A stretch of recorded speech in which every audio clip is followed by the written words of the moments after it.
Hare Krishna. Thank you. My humble obeisances to all the devotees who assembled for today morning's Bhagavatam class. Today we are discussing from the 9th canto of Bhagavatam, where Sukadeva Goswami is describing a very powerful story of offense. Very dangerous thing in the spiritual life, to offend great personalities. Mahadvyatikrama. In the previous chapters we have seen Saubhari Muni offending Garuda, because of which he was entangled in so many sense gratificatory affairs. Of course he realized his mistake and again took shelter of the Lord. Now we are discussing the story of Sagar Maharaj. Sagar Maharaj had 60,000 sons. He conducted a sacrifice, and that's a Ashwamedha sacrifice. And as Prithu Maharaj's sacrifice also was disrupted by Indra, Sagar Maharaj's sacrifice also was disrupted by Indra. Indra becomes insecure sometimes or many times. So out of his feelings of insecurity and envy, he wants to stop the austerities of some devotees, or he wants to disrupt the devotional activities also of other people, sacrifices, and he creates trouble. Later he will have to face the consequences that we will see later. But in this context, while we are discussing Sagar Maharaj's sacrifice and Indra's offense in that sacrifice, there is one more thing that came up. That's another offense of Sagar Maharaj's sons. So Sagar Maharaj was beginning this horse sacrifice, and Indra came and stole that sacrifice, stole that sacrificial horse, and left that horse near Kapila Muni's ashram. This Kapila Muni was the son of Mother Devahuti and Kardama Muni. And after giving his teachings to Mother Devahuti, Kapila Muni came to Ganga Sagar and he was absorbed in his meditation and austerities. So Indra left the horse there, near that ashram. Then Sagar Maharaj said, I started this sacrifice, if I don't complete this sacrifice, it is greatly inauspicious to the kingdom. So we need to somehow or the other retrieve that sacrificial horse. So he had sent his 60,000 sons to find the horse. And Bhagavatam does not give too many details, because Sukadeva Goswami is now very enthusiastic to complete this and go to the 10th canto of Srimad Bhagavatam. So he summarizes many episodes, and even Ram Katha, Ramayana also is summarized in just 2 chapters in Srimad Bhagavatam. So Ramayana says about the Sagar Muni sacrifice. Vishwamitra was taking Lord Ramachandra and Lakshman to protect his own sacrifice. And on the way, Vishwamitra was speaking so many stories to Lord Ram and Lakshman. And Ram also was very inquisitive. He sees Ganga river, and says, "Oh sage Vishwamitra, I would like to hear more about the story behind this Ganga river. How did Ganga appear here?" So then Vishwamitra starts narrating the story, and as a part of it he narrates the Sagar Maharaj story also. Sagar Maharaj instructed his sons, go and search for the sacrificial horse. And he had 60,000 sons through his one wife. Now when I was narrating the story to some kids, one child said, how do they remember each other's names? 60,000 names. Every son has 59,999 brothers. How do they remember their names? I don't know. They have more memory power in those days. So Sagar Maharaj divided this area of entire Bhumandala into 60,000 parts and said, you search in this part, you search in this part, you search in this part, you search in this part. Like that, all 60,000 sons have spread all over the Bhumandala and started searching for the horse. very big project. They could not find anywhere. In the entire earthly plane, they could not find anywhere this horse. Then Sagar Maharaj said, oh, you could not find the horse anywhere on the earth? Then search under the earth. Under the earth means they have to dig deep, the Bhumandala. And Sagar Maharaj started digging the earth.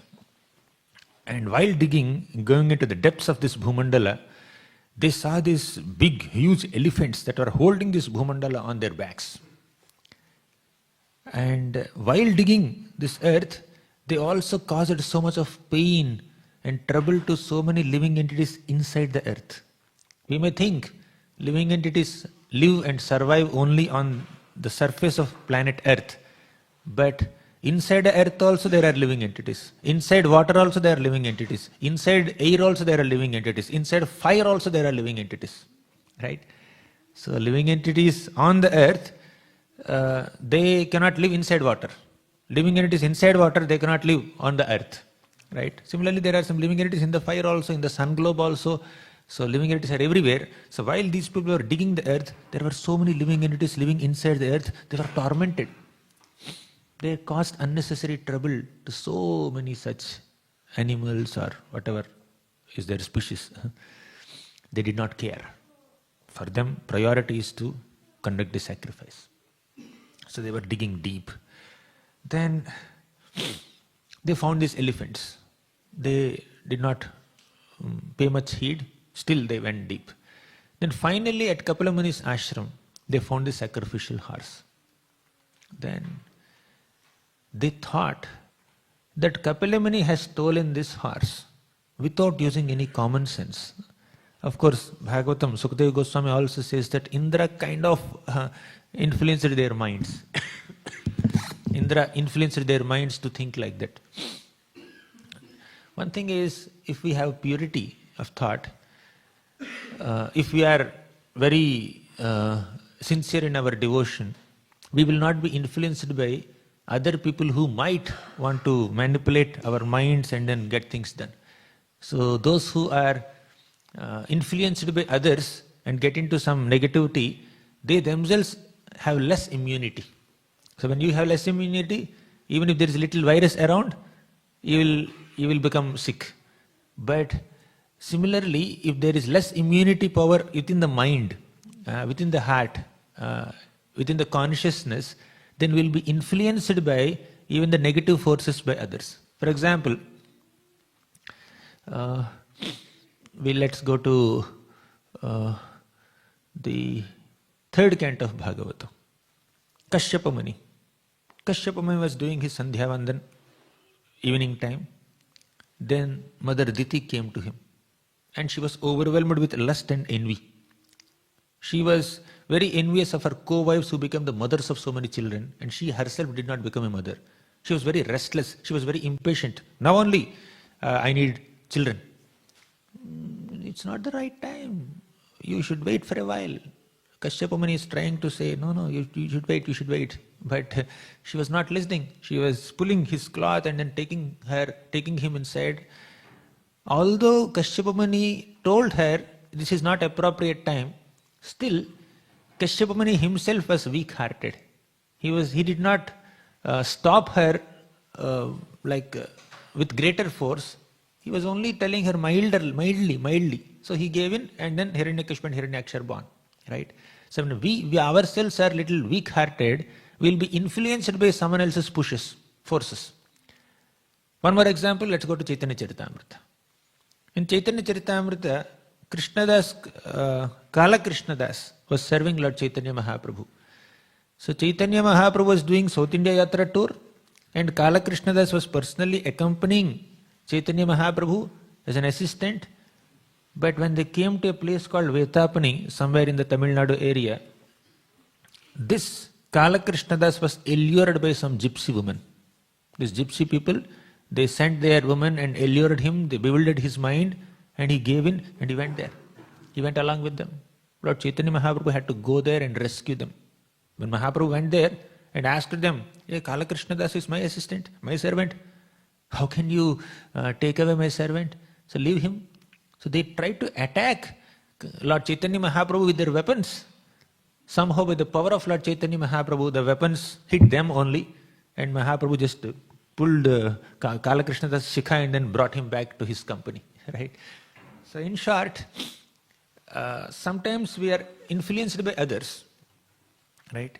If there is less physical immunity, that's not a big problem. We need to have internal immunity. So we should have right kind of resolve and understanding and conviction on the path of bhakti, that we will not be swayed away by atheistic doctrines. Therefore, we need to study Bhagavad Gita, Bhagavatam, Chaitanya Charitamrita and develop great conviction on our own philosophy. If we don't have conviction on our own philosophy, somebody comes and teaches something and we'll get affected by it. Right? Oh, this is correct only. This is correct only. I could never find this flaw in our philosophy, but he could find. He's correct. Okay, let me follow his philosophy. Let me give up my philosophy. Sometimes people may become very weak-hearted in being influenced by the perspectives given by people who are not very mature, because they themselves are not mature. Right? Anyways, coming back to this story, this Sagar Maharaj's sons, they saw Kapila Muni at his hermitage and the horse very close to that hermitage, and they just felt that Kapila Muni has stolen the horse. They should have thought, what is the use of this horse for a great sage, in fact the incarnation of the Supreme Lord like Kapila Dev? What will he do with it? Will he conduct a sacrifice? Ashwamedha sacrifice? No, he has no interest in that. Or will he enjoy riding the horse? No, some people have some excitement in horse riding. So will he do horse riding? No. So why is the horse there? They should have used some little common sense for at least a minute or two. If they think, things will be revealed. But as soon as they saw Kapila Muni and the horse next to his hermitage, they labeled him as a thief. Here is the thief. He has stolen our horse. Kill him, kill him. They started shouting. They tried to attack Kapila Muni with their upraised weapons. Right? Then Kapila Muni looked at them. That's all. Just looked at them. Some people describe that Kapila Muni burned them to ashes with their angry glances, but that is not true. Kapila Muni just glanced on them. There is no anger there. Kapila Muni is Vishuddha Sattva Vigraha. How can he be a victim of undue anger? He was not angry. He just looked at them, that's all. But because of the fire of their own offense, they were burnt to ashes. Right? They were burnt to ashes because the fire element within them got invoked. It was triggered and it became very prominent in them. So when the fire element becomes more prominent, we get fever. Right? Prabhupada writes in the purport also, we get fever and sometimes it goes slow. Body becomes very cold or it becomes very hot. But when it becomes too hot, then body will be burnt to ashes. Through her mystic power, Mother Sati also invoked the fire element in her body and she self-immolated herself in the Daksha Yajna. You remember? She goes to Daksha's sacrifice and somehow Daksha doesn't welcome her warmly and she becomes upset and she chastises him, she scolds him publicly and then she gives up her body by burning her body in fire. So here, these people, Sagar Maharaj's sons, because of their offense to Kapila Muni, the fire element within their bodies was invoked and they were burned to ashes. Now, they did not have the responsibility, they had the responsibility, but they did not show that or exhibit that responsibility to evaluate the situation, to think about it little deeply, but they immediately offended a great personality. What is responsibility? Responsibility has two words, response and ability. Right? The ability to respond appropriately to various situations is called responsibility. When parents are teaching children responsibility, or when Guru is teaching the disciples responsibility, or when any elder is teaching a younger one, any experienced person teaching some dependent responsibility, they are basically equipping their dependents with the ability to respond appropriately in various situations of life. And these people, they did not show the responsibility in evaluating the situation and understanding how can Kapila Muni steal horse? What will he do with the horse? But irresponsibly, they immaturely responded to the situation by labeling him as a thief, and not only labeling him or calling him a thief, they even tried to attack him with weapons. This is very immature. This is sheer immaturity on their part. Yesterday we were discussing, all our sadhana, our swadhyaya, our good association, sangha, our understanding on bhakti that we have developed through studying the scriptures and following austerities, following four regulative principles, chanting harekrishna mahamantra, all that sadhana, swadhyaya, seva that we are doing should bring us to a point where we respond appropriately on the spur of the moment. Right? So, sometimes life throws at us certain situations where we don't have so much time to think coolly and then respond. Sometimes we have to spontaneously respond. Preparation time is not given to us many times, right? Sometimes preparation time is given. So I was stating that selective entry, 2 weeks preparation time is given, or 3 weeks is given, or 2 months is given, whatever. But sometimes you have to respond spontaneously to a question asked by the interviewer in an interview. Similarly, here these people faced a situation where they found the horse right next to Kapila Muni's ashram.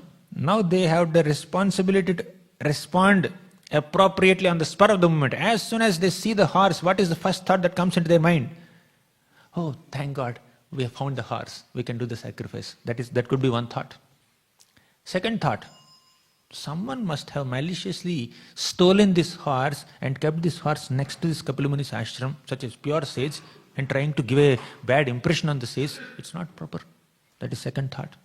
Or third thought could be, maybe this horse is under the spell of somebody and we need to convince them, or we need to overcome them, surpass them, and somehow manage to steal the horse. Is it being controlled by somebody? So something like that. There are hundreds and thousands of ways in which they can think after seeing the horse there. But they only had one thought in the mind. Kapila Muni had stolen the horse. There are so many possibilities, so many perspectives, so many perceptions they can have, but of all the possible perceptions, they have only this perception that Kapila Muni is a thief. How do we perceive things like that? How do we perceive a situation so negatively, spontaneously? That's our consciousness. So, our thoughts are a reflection of our consciousness. Our words are reflecting our consciousness. Our actions reflect our consciousness. When the consciousness is negative, we only see negativity in the situation. When the consciousness is positive, we see positivity in the situation. When the consciousness is so degraded, we try to see every object and every person as a source of our sense gratification, our sense enjoyment, meant for my exploitation. But when the consciousness is pure, we want to utilize everything in Krishna's service. You know that shloka from the Chaitanya Charitamrita, Ramananda Lord Chaitanya Mahaprabhu's interaction. Sthavara jangama dekhi na dekhi tara murti. When a devotee sees movable or immovable objects in this world, they don't see the objects as such. They see Krishna, Ishtadeva Spurti. They just remember Krishna. Oh, this is energy of Krishna. This is meant for the service of Krishna. Whenever they see people around, they see that, oh, these people are parts and parcels of Krishna. They're fragmental parts of God. That's what they think. Vidya vinaya sampanne brahmane gavihastini shunichaiva swapakecha panditaha samadarshinaha. So a pandit or a wise person or a learned person, they see that whether it is an elephant or a cow or a brahmana or a dog or a dog eater, all of them are parts and parcels of Krishna. They're children of Krishna, they're amshas of Krishna. Potentially, they can become pure devotees, and super soul is residing within their bodies. Every body is a temple, right? Elephant's body is a temple because Paramatma is there inside that. Dog's body is also a temple because Paramatma is there inside that. Therefore, one should never destroy anybody's body unless it is required as a part of Kshatriya dharma to punish an unscrupulous person. But no body must be disrespected. So we need to develop that spiritual vision. How are we advancing in spiritual life? What is the litmus test for advancement in bhakti? When we have that spiritual vision.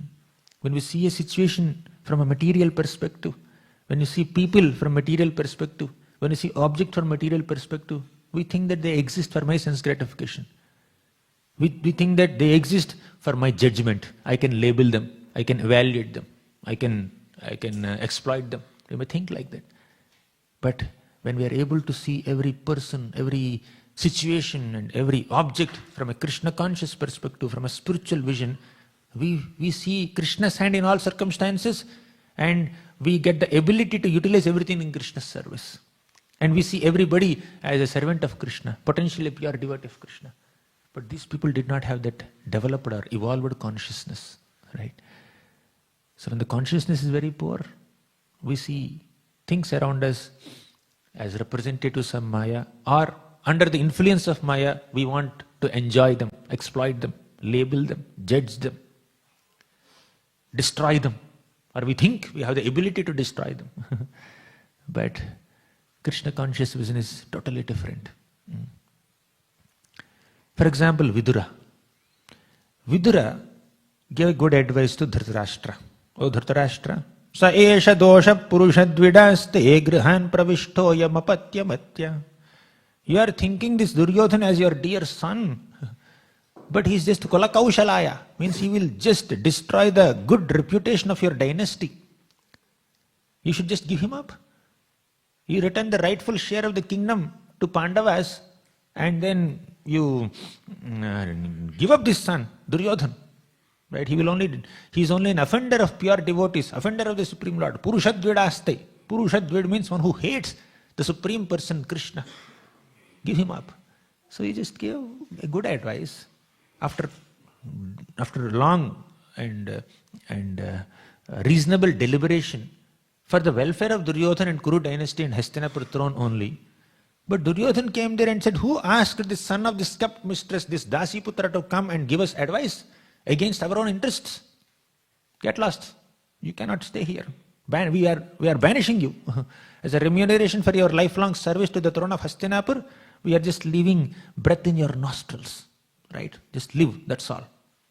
You can't live in Hastinapur, outside. Get out of Hastinapur kingdom. So Vidura was banished. But what was Vidura's perspective? Vidura was not disappointed at all. Vidura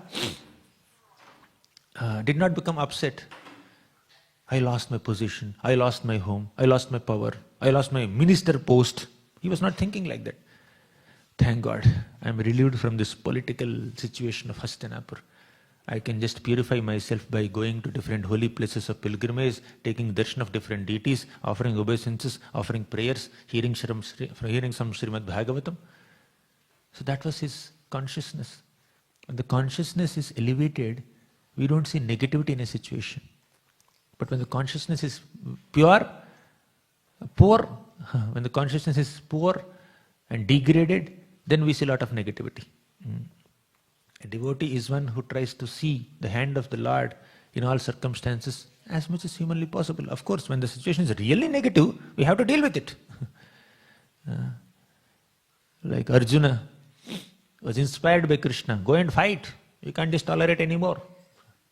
So whether you are tolerating or fighting back or retaliating, the consciousness must be Krishna-centered, right?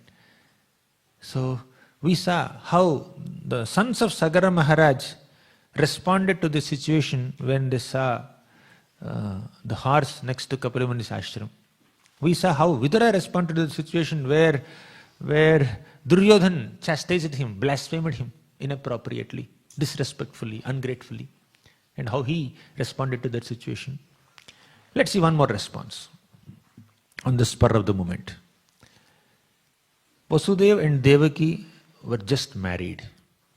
And Kamsa, the loving brother of Mother Devaki, he was personally driving the chariot of Vasudeva and Devaki. He is such a powerful personality, well-known personality in his dynasty, Bhoja dynasty, and he was personally doing the chariot driver job, just like Krishna was driving the chariot of Arjuna. This Kamsa was driving the chariot of Devaki, out of love, out of affection. But what to do?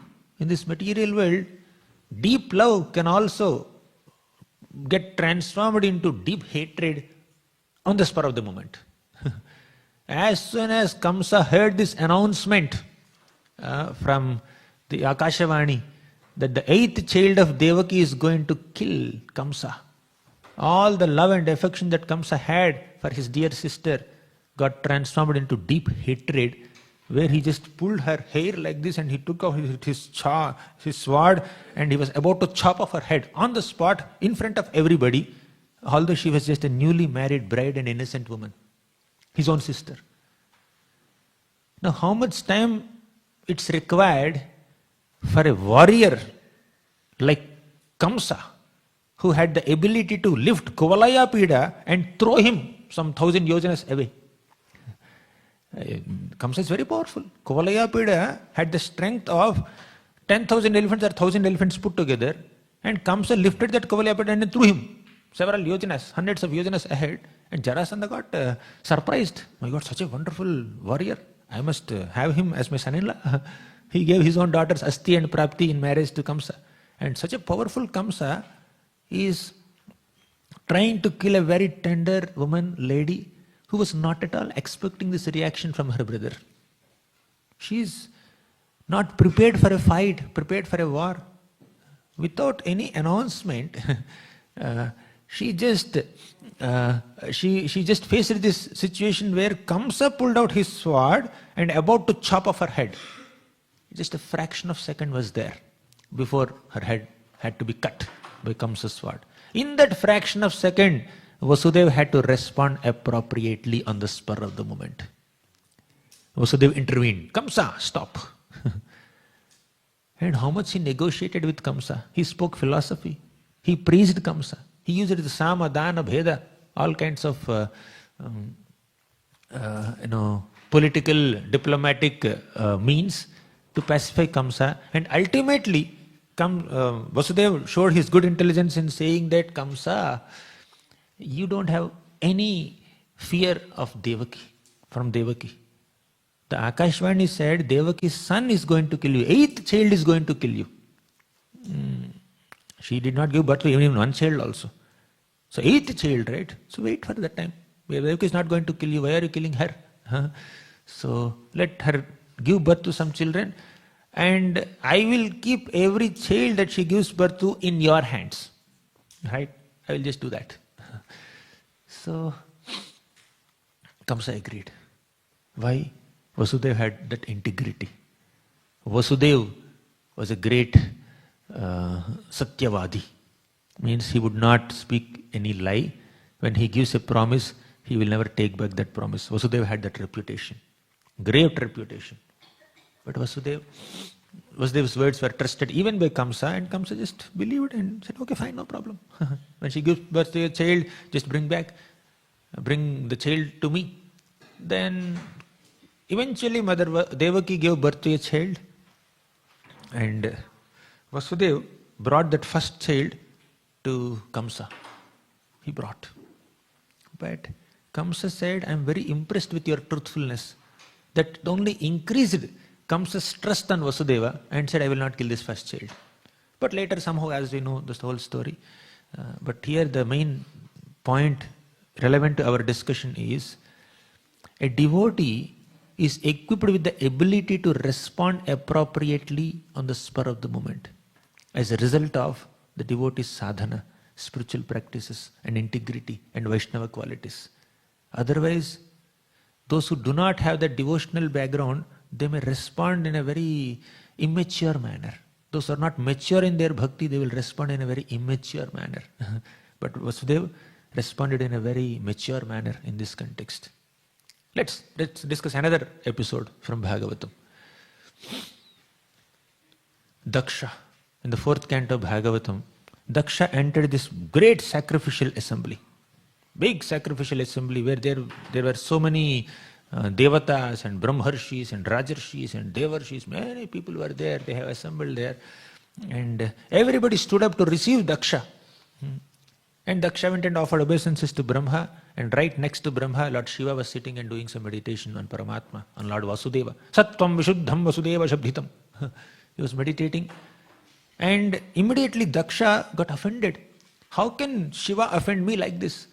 When such a great powerful personality like me has entered this sacrificial assembly, and when all the members of this assembly stood up to receive me with respect, how can Shiva sit there, closing his eyes? And he just couldn't take it. He took it as an insult because of his false ego. He could not respond to this situation. He could have thought, what am I thinking? Why should Shiva stand? He's very exalted amongst all the devatas. And even if he sticks to his immature mentality of considering himself superior to Shiva also, still he could have expressed in a more polite manner. Shiva is my son-in-law, he's supposed to respect. No. He just started making a big announcement saying that I am going to give a seminar now on good culture, good manners, sadhu lakshana, on etiquettes. He started giving this seminar. And I am not speaking out of envy or arrogance. I am speaking only for the benefit of this great assembly. And what did he speak? Pure criticism of a pure Vaishnava like Shiva. That's all. Not just criticism, even cursed him. Because this Shiva does not know any manners. He has no cleanliness. He lives in a crematorium. He has ashes all over his body. He has snakes all over his body. He has no etiquette. He even said that this monkey-eyed rascal has no qualification to marry my doe-eyed daughter. He said like that, publicly, right? He spoke such poisonous words, criticizing Shiva and cursed Lord Shiva. May he not get any share in this sacrifice. All the devatas can get a share, but Shiva cannot get, who's the best of the devatas, right? See his response. He had no responsibility. His response or his ability to respond to the situation was very, very poor, extremely poor.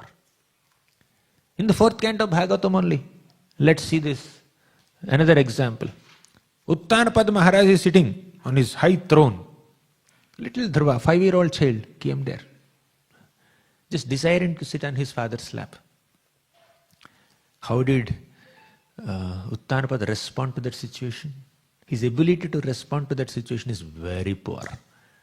He could not welcome that child. When a small child comes to you, especially when he's your son, he's supposed to entertain him, show him some affection, but he did not do that. Why? Because his favorite wife, Suruchi, is standing there. And when Suruchi saw Dhruva's attempt to sit on Uttanapad Maharaj's lap, she said, you are not qualified to sit on your father's lap. Although he is your father, you are his son, you are also prince, but still, you are not born from my womb. Therefore, you are not qualified to sit on your father's lap, your father's throne. If at all you desire to do so, you should worship the Supreme Lord Vishnu, and as a result of that worship, you can take birth as my son in your next birth, then you can sit. When Suruchi was speaking such poisonous and harsh words, what should Uttanapad do? How should he respond? He should control Suruchi, relax.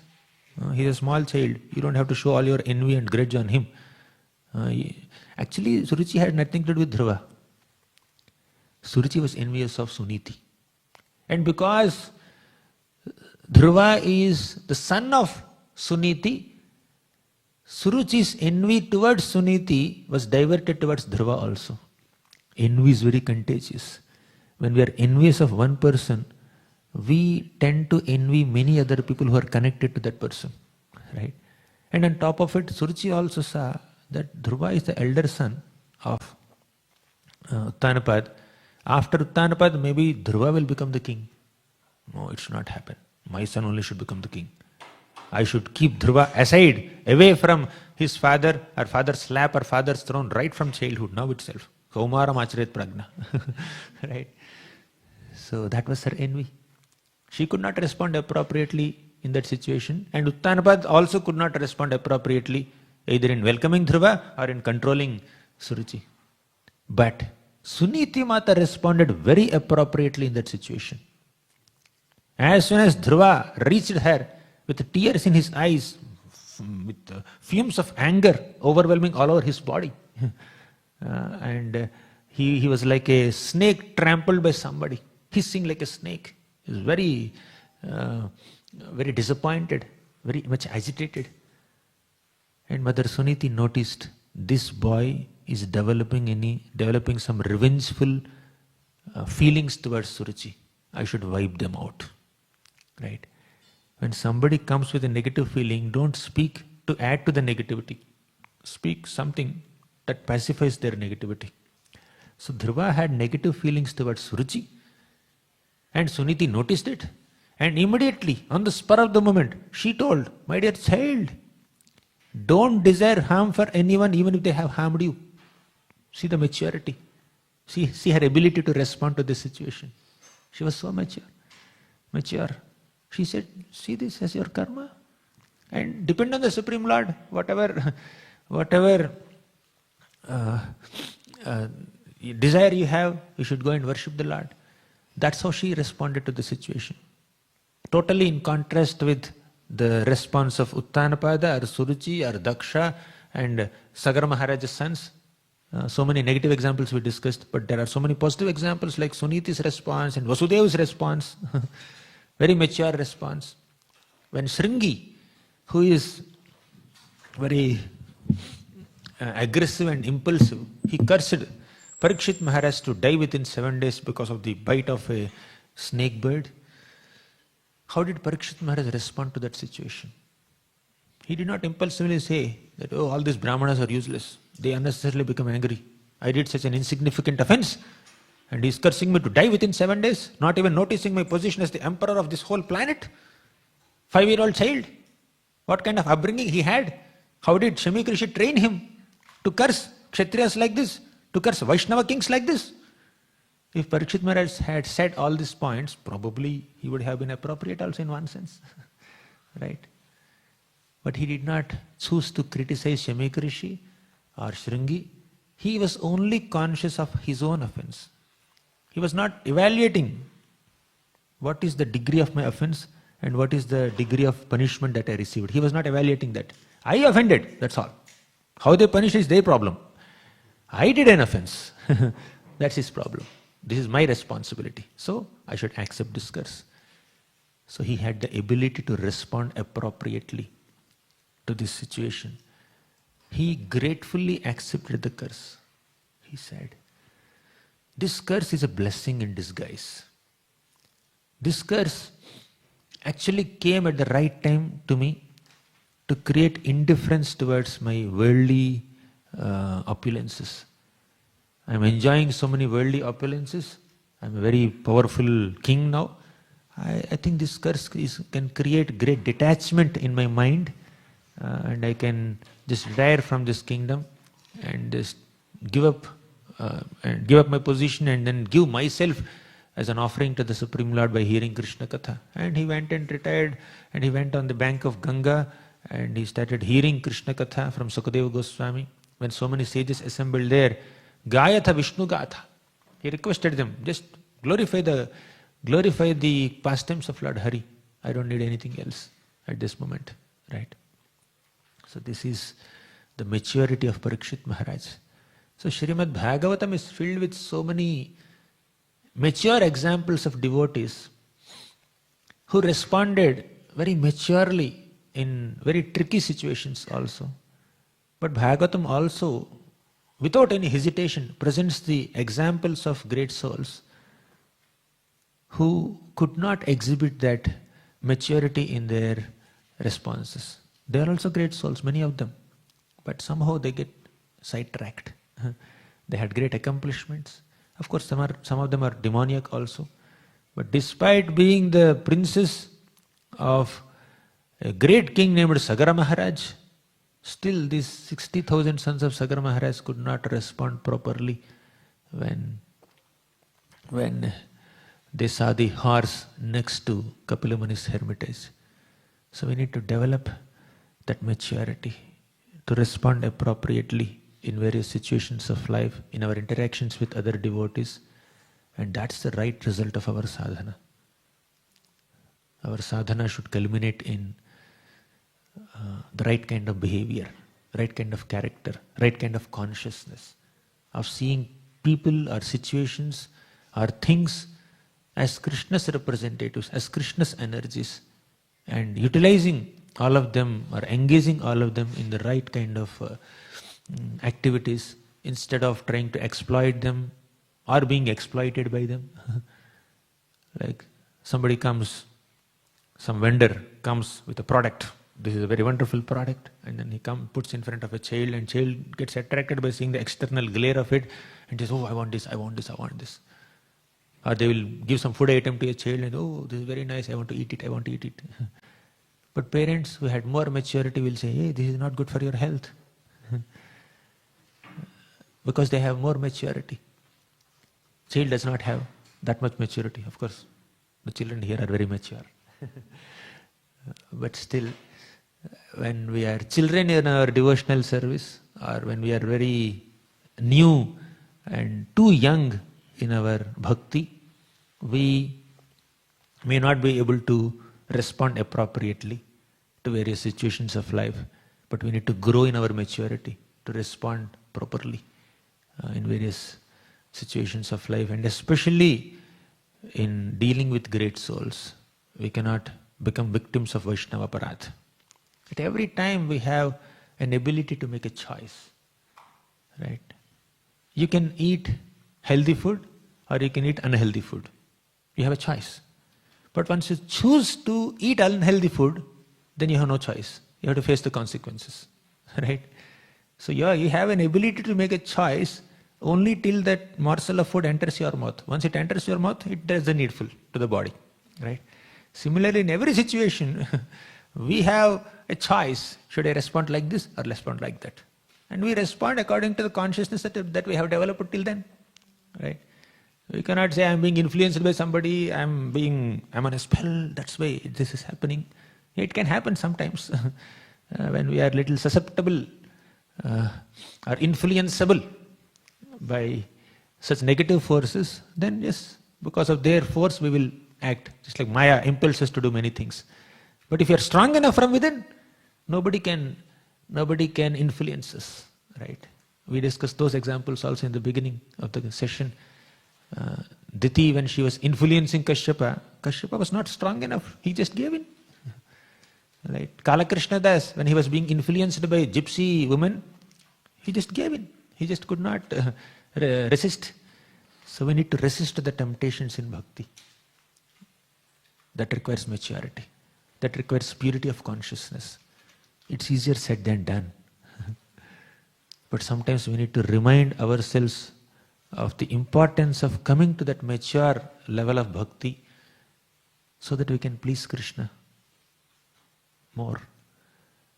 But if we respond in a very immature manner, we may miss the opportunity to please Krishna. Samsiddhir haritoshanam we may miss. Thank you very much. Granthara Srimad Bhagavatam ki jai, Srila Prabhupada ki jai. Any questions or comments?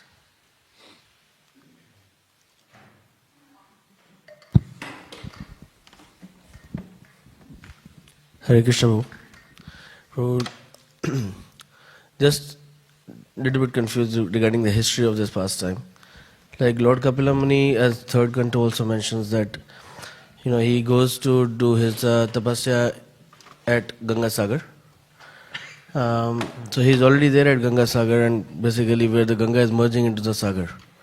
But in this pastime itself, we see later on Bhagirathi he'll have to bring Bhagirathi, which is Ganga again, down to this world.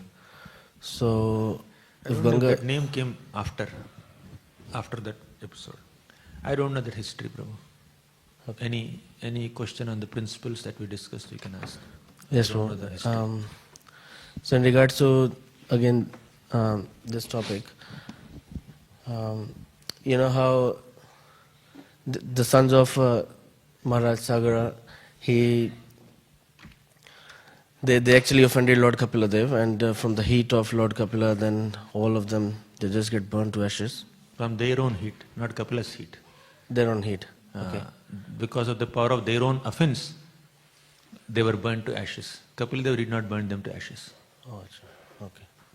Sorry. It's all good then. Thank you. Yes.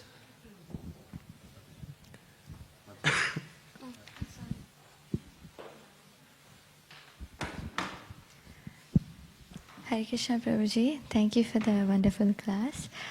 Just on the topic of responding appropriately, for example, when the 5 sons of Draupadi were killed by Ashwatthama, both Bhima and Draupadi had different reactions to the same situation. And both of them were right from their own perspective. Like Bhima, as a Kshatriya and as a father, his response was right. And Draupadi, her emotional maturity and her response was also right. So in such areas where there might be some gray area, how can we determine what's the most appropriate response in those kind of situations? There need not be one most appropriate response in a situation. There can be 2 or 3 or 10 appropriate responses. It depends on your mood and consciousness. When Krishna entered the wrestling arena of Kamsa, 10 categories of people saw Krishna in 10 different ways. Krishna is perceived by these 10 categories of people in 10 different ways. Out of them, 6 were positive. I think about 4 were little negative or not very great, right? So all these positive perceptions, 6 of them had. Some saw Krishna as a friend, some saw Krishna as a worshipable deity, some saw Krishna as their own son, some saw Krishna as a worshipable, as the best of all males. So all of them were correct, depending on their consciousness. Now Draupadi, from the perspective of doing justice, Kshatriya perspective, not forgiving a person who is as an offender, unnecessarily killed small children in their sleep. Yeah, from that perspective she was wrong. That's mentioned as Vamasvabhava. From another perspective of seeing her as a pure Vaishnava, she has the ability to forgive even the killer of her children. Gandhari, another great chaste lady, she could not forgive even Krishna for killing her bad sons like Duryodhan. Duryodhan and Dushyasan and all these 100 sons did such nonsensical activities. Gandhari was aware. Gandhari was aware that her son was a villain. And Krishna is the Supreme Lord. But still Krishna orchestrated the Kurukshetra war in such a way that all these 100 sons of Gandhari had to die. Gandhari just couldn't take it. She cursed even Krishna. May your Yadu dynasty also be vanquished. Of course, it's ultimately part of Krishna's plan. In the 11th canto we can discuss. But Draupadi Mata, she's a pure Vaishnavi. Although her sons died, she forgave the killer of her sons. And see, there are so many, 6 reasons, wonderful reasons in the 1st canto, 7th chapter. She was empathizing with Kripi. Oh, Kripi lost her husband. At least I have my husbands to take care of me, although my sons are not there. But Kripi lost her husband. Now, if her only son is also killed, where will she go? She could empathize with it. So her perspective is 100% correct, right? Although from this perspective of punishing an offender, yeah, you can see her Vamasvabhava, too mild, too liberal, which is not proper. But still, that perspective or that decision or that response is coming from a very sacred space of our heart, which is filled with forgiveness, kindness, compassion. Similarly, Bhima also, when he said we have to kill him, that is also coming from a sacred space of his heart of protecting dharma and avoiding any future problems. So Draupadi said, okay, we just leave Ashwatthama, and Ashwatthama went back and released another Brahmastra to kill Parikshit Maharaj. In that sense, Draupadi's decision was wrong. But we cannot say that she was wrong. She's a pure Vaishnavi. Even if externally the result of a practical decision is wrong, if the consciousness is pure, we will not be penalized by it. So Prabhupada says, even if you don't produce much result, if you sincerely try to do some service, Krishna will recognize that service. Sridhar Kulavechha was an accomplished devotee. He's a very simple banana leaf seller, right? The Lord is very much pleased with him. Fruit vendor, many, many simple-hearted devotees are there.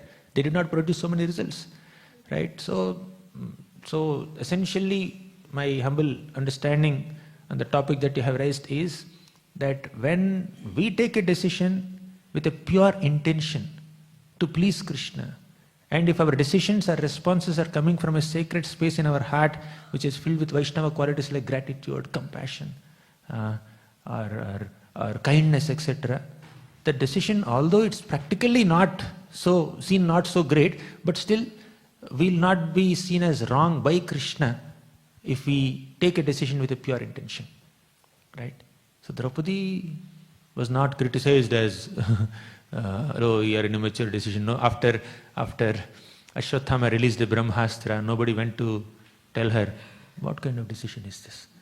Because of you, we left Ashwathama and he created another problem. You know that? Nobody gave a feedback to her. Even if they have given feedback to her, it's okay, but her decision is fine because she did it with a good intention. One more thing, depending on our consciousness, on the softness of our heart or our viveka, we take multiple decisions. Every decision can be right in its own right. Like, for example, a situation is there. A Brahmana responds to that situation in a certain manner. A Brahmana responds with forgiveness or tolerance or kindness or sobriety and gentleness. A Kshatriya may respond in a little more aggressive tone, right? He wants to take a appropriate action there. This Kshatriya is also right, this Brahmana is also right. Because they are coming from a different standpoint, as long as their intentions are pure, their consciousness is pure, their consciousness is to serve Krishna, even if the decisions are totally opposite, they're right. Right? So if there is any negativity in our consciousness, then if there's any immaturity in our consciousness, negativity in our consciousness, then our decisions can be seen as wrong, our responses can be seen as immature. But if we have a sincere intent behind whatever we are saying, then we are not penalized. Just like Damodar Pandit, although his bold expressions in front of Lord Chaitanya Mahaprabhu were considered not very appropriate. A brahmachari cannot correct a sannyasi. But still, he is speaking out of pure love for Lord Chaitanya Mahaprabhu. Mahaprabhu did not take it as an offense. Oh, fine, no problem. Damodar Pandit is little bold in his expression. Fine. He has so much love for me. He's happy. So, whether something is right or wrong depends on the consciousness, not necessarily the outcome. Whether one's response is appropriate or inappropriate, it all depends on one's own consciousness, right? But sometimes some responses have more practical relevance than other responses. Practical relevance in the sense that if you actually, for example, people are hungry. One devotee responds saying that it's okay, we can skip one meal, what a big deal. Another devotee says, no, we have to somehow find out some food and then feed. The children are hungry, or like this devotee is hungry. Both responses are right in their own right, depending on the ability of the person to tolerate hunger. You can skip a meal, not a big deal. But at the same time, if you can manage to find some food, prasadam, bona fide food, then that is also fine. So there is no absolute right or wrong. Somebody asked Prabhupada,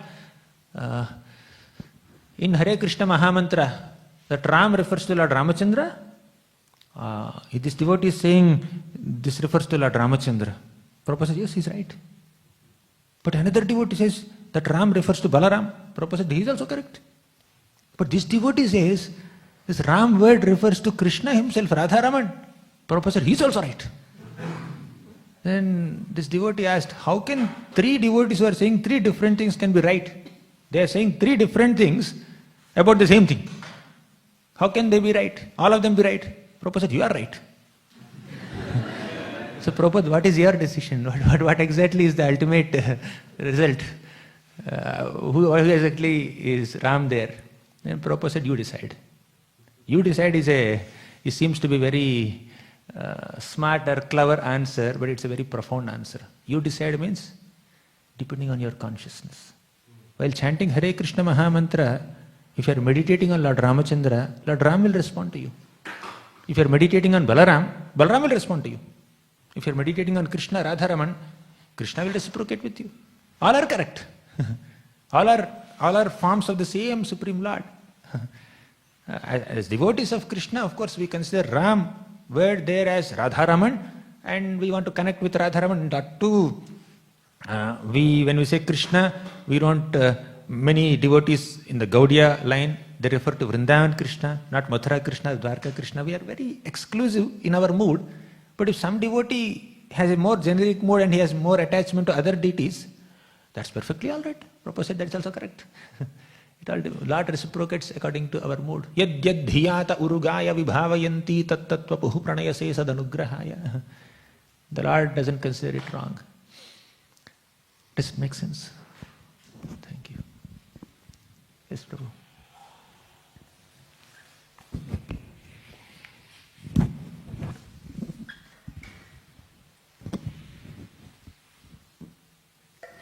Hare Krishna Prabhu, thank you for the class. My question is about influence of the mind. As you have mentioned about Kashyapa Muni, who is father of the Devtas himself, and Indra being a great devotee of the Lord. And we have seen in Mahabharata, Kurukshetra war, Arjuna couldn't control his mind. And also the associate of Mahaprabhu Kala Krishna, who was an associate with the Lord himself, and he couldn't control his mind and senses. So what is the position of us, especially me, in this material world? Like, we go to work day and out and living in Melbourne, and it appears very difficult. Like, outside I can show I'm a great devotee, but inside I know like I'm so fallen. So how can I improve myself here? The regimen given by the Acharyas is our hope. We don't have to show ourselves as a great devotees. Like, you do your sadhana, you do your seva to the best of your ability, and we don't want to show off, but we want to practice. When we are practicing, there is no perfection. If you have attained perfection, we are not practitioners anymore. Right? So as long as you are practicing, there are flaws, there are shortcomings, there are anarthas. There are so many unwanted qualities or thoughts or desires in the heart. But despite all that, we continue the practice of bhakti. And while you are practicing, some people may pursue that you are a pure devotee. That's their problem, not your problem. Right? You clarify, I am not a pure devotee yet. I am also a practitioner, work in progress. But work should be in progress. But if the intention is to show off oneself as a pure devotee, but consciously holding on to the impurities within, that's a problem. Faking it with no intention to making it is a problem. But we are trying our best. We are failing sometimes. That's what sadhaka life is, right? When you are trying to learn bicycle, when you are very short, like when I was very small, maybe younger than our Yatin, I took my father's Atlas cycle, which is a little taller than me, and I tried to ride it. In India, a special style of riding a cycle called monkey style. When people are not very tall, cycle has this triangle, right? They put their leg between the triangle and then hold the seat under their armpit, and then somehow manage to hold it, and then they try to ride. So monkey style. Why is it called monkey style? I don't know. In those days they used to call like that. So I was riding, and slowly while I was riding like that, just move few meters ahead, I make an attempt to go and sit on the seat. Then I fall down. One of my neighbors came and said, "Why are you spoiling your father's cycle? Why are you breaking it? Relax, you will grow. Next year you will go a little taller and then you can ride properly." And that cycle was not small also, it's a little bigger, Atlas cycle. But if I had not attempted, and in my attempts if I did not fall down 10 times, 100 times, I would not have learned cycle. So while learning cycle, you have to fall down sometimes. You have to fail. That's practice stage. But after that, I didn't fall. While riding cycle at least. So, yeah. in practice stage some shortcomings are there. We need to overcome the shortcomings with our sincere practice. Thank you. Thank you. Yes, Abhay. Harekrishna Prabhuji, thank you for the enlightening class. I just What did you understand? Tell me. Tell me one important lesson. Like Prabhuji said, we should not be weak-hearted, otherwise you'll give in to bad forces. Good. Yes. And just a question on those lines: how do you become if Kala Krishna Das, like the personal associate of Chaitanya Mahaprabhu, gave in, then how do we become strong-hearted?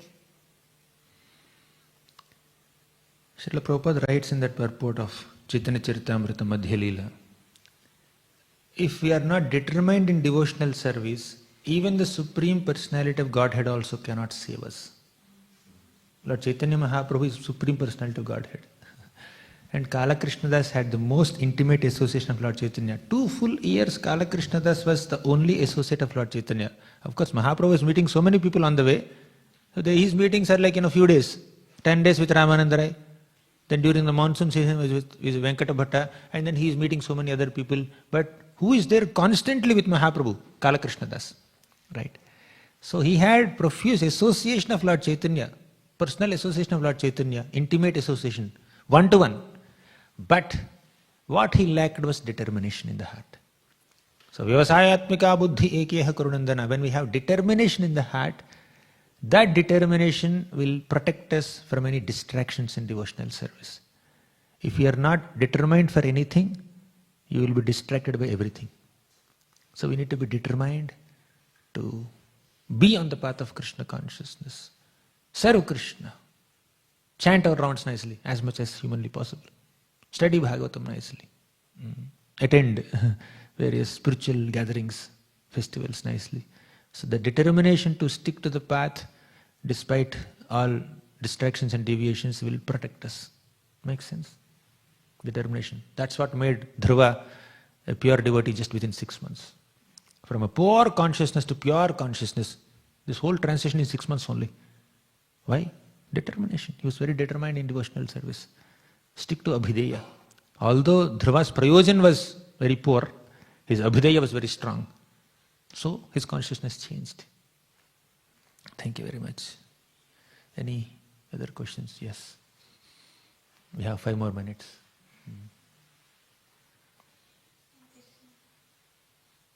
Krishna Prabhu, thank you for the nice class. Prabhu, you mentioned that if we are able to respond maturely by keeping Krishna in the center, that is called responding with Krishna consciousness. So sometimes we may be faced by situation, there may be many multiple ways of responding by keeping Krishna in the center. So how do we know which response will be able to please Krishna? Yeah, multiple options. You will choose an appropriate response that suits your mood. You don't have to be dictated by others. Srila Prabhupada says, Damodar Leela, right?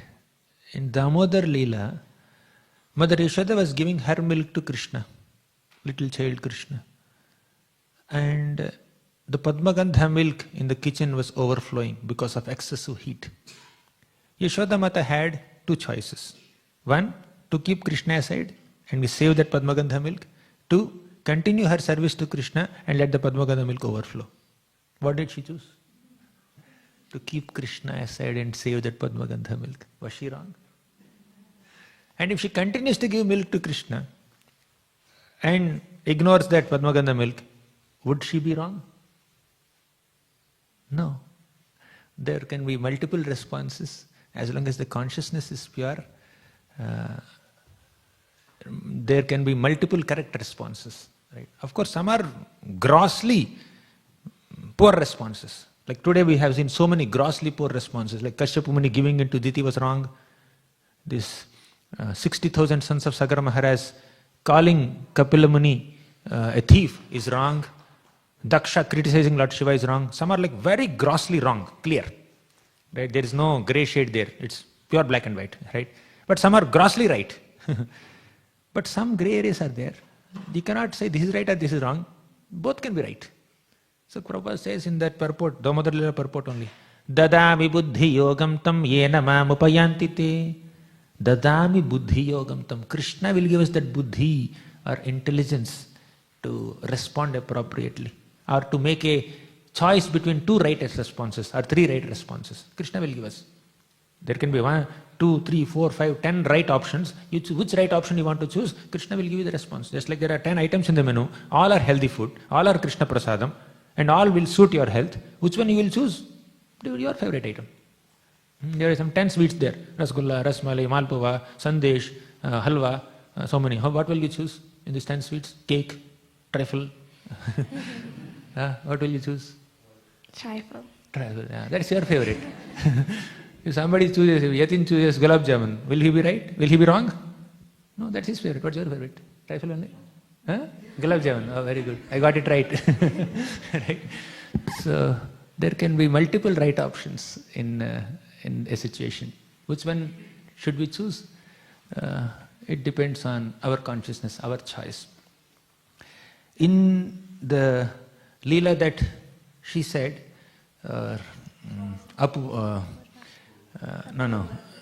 Draupadi and Bhima Ashwathama episode, Krishna told Arjuna, you should satisfy Draupadi, you should satisfy Bhima, you should satisfy your own vow, your own promise to Draupadi, that you told, I will cut Ashwathama's head, you can stand on his head and take a bath. You took a vow, you remember that? I remember, yeah. You should fulfill your vow of killing Ashwathama, you should fulfill Bhima's expectation that you have to kill Ashwathama, and you should also fulfill Draupadi's expectation that he should be forgiven. And you should please me also. What did Arjuna say? Fine. Taking away jewel from his head is as good as killing him. So I can satisfy Bhima in that way. But I'm only taking the jewel, I'm not taking his life. Thus, Draupadi will be pleased. So that is also, I'm satisfying her also. And I will not compromise on my vow. In one sense I have killed Ashwathama. So he chose that, taking away jewel. Now he could satisfy all the parties in one sense, right? He did not compromise on his vow, he satisfied Draupadi, he satisfied Bhima, he satisfied Krishna. So you can do multiple things at a time. But sometimes you cannot do multiple things. Yashoda Mata could not continue to give her milk to Krishna also saving Padmagada milk. She had to choose only one thing. So in some situations, you can satisfy multiple parties. In some situations, you can satisfy only one party. This is also correct. That is also correct. Right? So bhakti is not like a stereotyped, there are no SOPs. Right? This is how you should respond in this situation. Right? There can be multiple responses, all can be correct, provided the intention and consciousness and the purpose is right. Right? So we need to develop that consciousness. Right? Thank you very much. Granthara Srimad Bhagavatam ki jai, Srila Prabhupada ki jai.